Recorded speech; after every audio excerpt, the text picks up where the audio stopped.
Bir paytlar bizning ota-bobolarimiz otda yurishgan. Juda ko'p. Va otda yurgan paytda o'sha ikkita tizza bir-biriga tortilib turadi-da, o'tirib turib biza har doim kegel degan mashq bor. Shu kegel mashqini bajarganmiz. Horse terapiya deydi.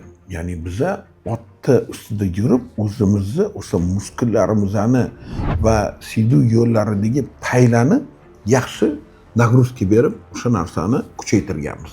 Insonlarga hozir mashina bo'lib qoldi va otda yurishlar yo'q bo'lib ketdi.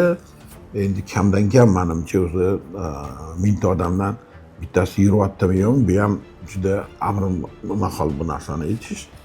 Chunki hozir zamonaviy trenajyorlar chiqdiki, shu otni o'rniga ham ana o'shanda o'tirib bemalol masalan mashq qilishingiz mumkin.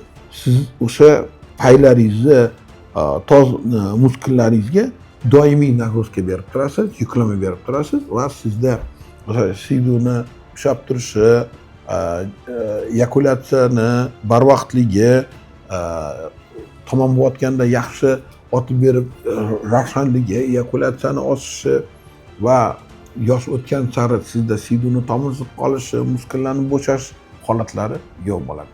Ham jinsiy sizda kuchayish va o'sha toza organlarini, muskullarning rivojlanishi hisobiga ko'pgina jinsiy o'sha yengilliklarga va o'zingizdagi bo'lgan o'sha holatlarni yaxshilashga olib keladi sizni.